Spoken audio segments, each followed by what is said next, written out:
10 things I hate about FIFA 17 career mode was a lot of fun to record and has received more likes than any other video that I've previously posted on YouTube. So here are 10 more things that I hate about FIFA 17 career mode. Don't worry though, there won't be a third part. FIFA 17 career mode isn't that bad. Injuries. Injuries in FIFA 17 career mode can be a real pain, especially when you're simming matches. Something that I'll be talking about in a bit more detail in point 12. When you're playing through a season of career mode, you're almost certainly going to encounter several major injuries per season. Important players will go missing for many months of the season, and there's absolutely nothing that you can do about it. Whilst horrific injuries do of course happen in reality, they don't occur anywhere near as frequently as they seem to in FIFA 17 career mode. Injuries keeping players out for several months are quite commonplace, and every time a player needs to be taken off, you instantly fear the worst, that they could well be sidelined for 7 months or more. Injuries do of course need to be factored into the game. The prevalence of them perhaps needs toning down though, as right now player injuries just seem to occur far too frequently, and this is therefore something that can become incredibly frustrating. Simulated matches. Simming matches is currently a very limited feature, and once you enter into a simulated match, you can do absolutely nothing to impact upon the way that a game pans out. You can't control substitutions, you can't change tactics depending upon how a game's going, and if you're the away team in a simulated match, you're probably going to struggle to win it, no matter what team you're coming up against. Injuries also seem to happen even more frequently when you're simming a match. And don't be too surprised if you see your side reduced to 10 men either, as that's also a fairly common occurrence during simulation. I tend not to really sim matches when I'm playing career mode, as the simulation system, in my opinion, is all just a bit rubbish. If you want to have some fun and input during simulation, then take a look at the Football Manager series, as simming games in FIFA 17 career mode is about as fun as accidentally catching your foreskin in your zip. Trust me, it happened to me once, it wasn't pretty. Press conferences are rubbish. Much like the simulation process, press conferences are also, quite frankly, completely and utterly terrible. You have the ability to praise, motivate or unnerve, all of which seemingly do absolutely nothing. Even if we were to give EA the benefit of the doubt here and argue that the user input in a press conference does actually change anything at all, which I'm not particularly convinced it does, the fact still remains that having only 3 things that you can say is really very limited. The Journey has far more realistic press conferences however, and hopefully in the future this level of detail and intricacy will roll over into career mode as well. Player training. Player training is a feature that was first introduced for FIFA 16 career mode, allowing you to, wow, train your players up surprisingly enough. In FIFA 16 it was ridiculously easy to train goalkeepers incredibly quickly, something that continues to be the case in FIFA 17 career mode as well. As a test, I simulated through a season as AC Milan, signing up Lafont and putting both he and Donnarumma on a weekly training session that concentrated on both frozen dropkicks and one-on-one goalkeeping. With the spare training slot, I also put Gabriel onto frozen dropkicks in order to find out how much he too could develop throughout the course of a season, utilising just that one training spot. The growth test went quite well throughout the first half of the season. Donnarumma missed 1 or 2 sessions due to international duty, but Lafont and Gabriel were able to train every week and developed rather rapidly as expected. Going into January, that previous point about the frequent nature of player injuries decided to throw a spanner in the works though, as Lafont broke his toe and therefore missed 2 months worth of training sessions. Cheers EA. Anyway though, despite the injury, Lafont nonetheless went up by 9 ratings throughout the course of the season, with his diving, positioning and handling all improving by 10, his reflexes by 9 and his kicking by a massively impressive 19. With 1 training session per week, Gabriel went up by 5 ratings, whilst Donnarumma was able to hit his full potential of 88 inside 1 season, with his diving and handling improving by 11, his reflexes by 10, his positioning by 14 and his kicking by 18. Keep in mind that I wasn't even actually playing these training sessions, purely simulating them. Donnarumma could probably reach a 90 rating or above inside 1 season if you're playing the training sessions for yourself, an absolutely ridiculous feat for an 18-year-old, and Surely something that shouldn't be possible to accomplish in just one season.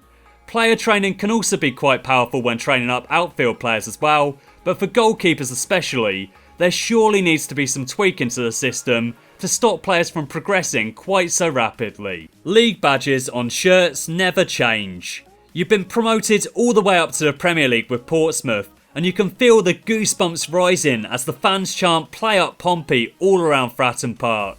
It takes away a level of immersion, however, when you notice that your players are still nonetheless wearing League 2 badges on their shirts. It might not be an important issue for some, but noticing that the finer details like this are completely off can be really quite off-putting when you spent multiple seasons taking your local team to the top flight only for your shirts to still treat you like low-level peasants. As you progress through the leagues, the badges on your shirt should surely reflect this. Sadly, right now they don't. Removal of the request funds feature. This is another disappointing factor of career mode that is particularly detrimental to Road to Glory style career modes in my opinion. In the past it was possible to change your expectations throughout the season and request more funds from the board in order to help you to achieve these heightened demands. In FIFA 17 career mode this feature has been removed however, and it's no longer possible to ask the board for more money. Asking the board for more money in January used to be a pretty big deal with lower league teams. You could ask for more money, put all of it into wage budget, and use those extra funds to go after pre-contract signings to help you out in the next season.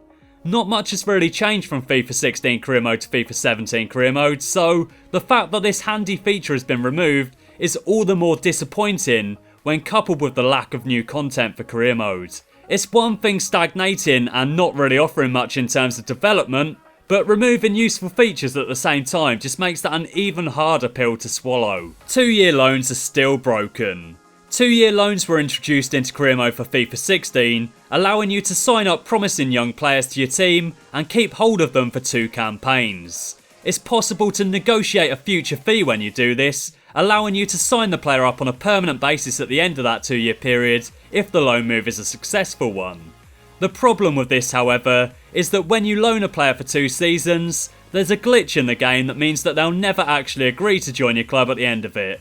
1 season loans with a future fee built in work perfectly. At the end of a 2-year loan, however, every player will ask for no money whatsoever in wages when you try and begin negotiations, then tell you that they're happy where they are and don't wish to relocate, no matter how much money you try and offer them to convince them otherwise. 2-year loans were only introduced in FIFA 16, so EA could be forgiven for not completely ironing out all of the creases for FIFA 16 career mode. The fact that this bug still remains in the game for a 2nd year running though is very disappointing. 2-year loans are still a much welcomed addition to the game, but with the future fee function still not working properly, this therefore makes these longer loans a lot less useful than they could have been. Lack of contract clauses. Continuing with the subject of loan deals, when a club receives a player on loan in reality, there's usually an agreement in place that the player in question won't play against their parent club should the opportunity arise. No such agreements exist in FIFA career mode though, and it always bugs the hell out of me. In addition to this, other important factors such as buyback clauses, sell-on clauses etc. simply just don't exist in FIFA career mode. Contract negotiations are just far too simplistic, and there needs to be further depth written into this area of the game to make things more realistic. Now, before you all just start telling me to play Football Manager instead, I do play Football Manager, but I also want to see more detail written into career mode as well. It's 2017 people.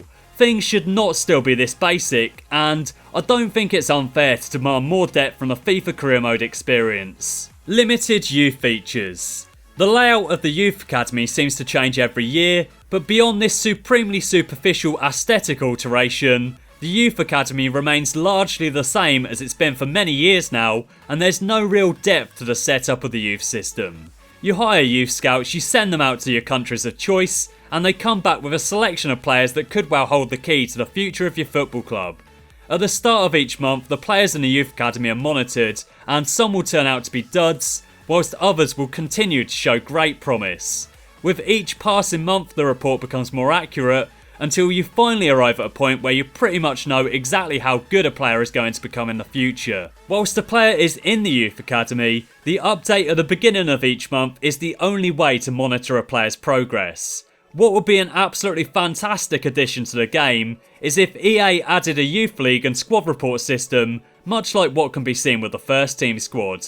Your youth team could go up against other academies, and you'd therefore be able to keep track of each player's progress by looking at their stats to see how they're getting on at youth level. Cutsy is a youth-focused career mode YouTuber that introduces different elements and features into his videos to help bring the youth academy system to life. In FIFA 16 he had a bankrupt Bournemouth series where he utilised Football Manager footage in order to showcase the development of youth players within his own FIFA career mode academy. It was a really nice touch, and if EA could introduce some sort of youth league system into career mode, then this really would add a whole new level of life to the career mode experience. Inability to play as Premier League managers. Premier League managers are now featured in the game and can be seen on the sidelines whilst facing top flight English sides in FIFA 17 career mode. Whilst this is a nice little addition to the game though, if you're actually playing the game as a Premier League side, then your only option is to play the game as one of 11 rather generic looking managers. You can take charge of Manchester United and call yourself Jose Mourinho, but you won't be able to look like him. In fact, you're probably going to end up looking like this, or this, as these are the only managers that look like they may well be under the age of 40. Admittedly, most real life managers are over the age of 40, but most FIFA players are not, so your guy on the sidelines probably looks nothing remotely like either yourself or the manager of the team that you're representing. Awesome. Having Premier League managers in the game this year definitely helps to make things a little more immersive when playing in the top flight, but I for one would certainly be far happier if it was possible to play as the real life manager of a Premier League side when you choose to take control of them. Career mode seems to have seriously stagnated this year, and it's a very sad thing to see. The offline gameplay itself of FIFA 17 is a lot better than that of FIFA 16 in my opinion, but whilst FIFA 16 career mode had some decent new additions in the form of player training and pre-season tournaments, for FIFA 17 they haven't really done anything new whatsoever. The structure is largely the same, and there are no killer new key features whatsoever. I do still enjoy playing career mode and posting my progress on YouTube, but there really needs to be more done with the game mode as we head into FIFA 18. What would you personally like to see changed or improved for FIFA 18 career mode? Leave your thoughts on that in the comment section down below. Until then though, let's just make the most of what we've got here with FIFA 17 and keep our fingers crossed that big changes will be coming in September. Thanks for watching, and I'll catch you again next time.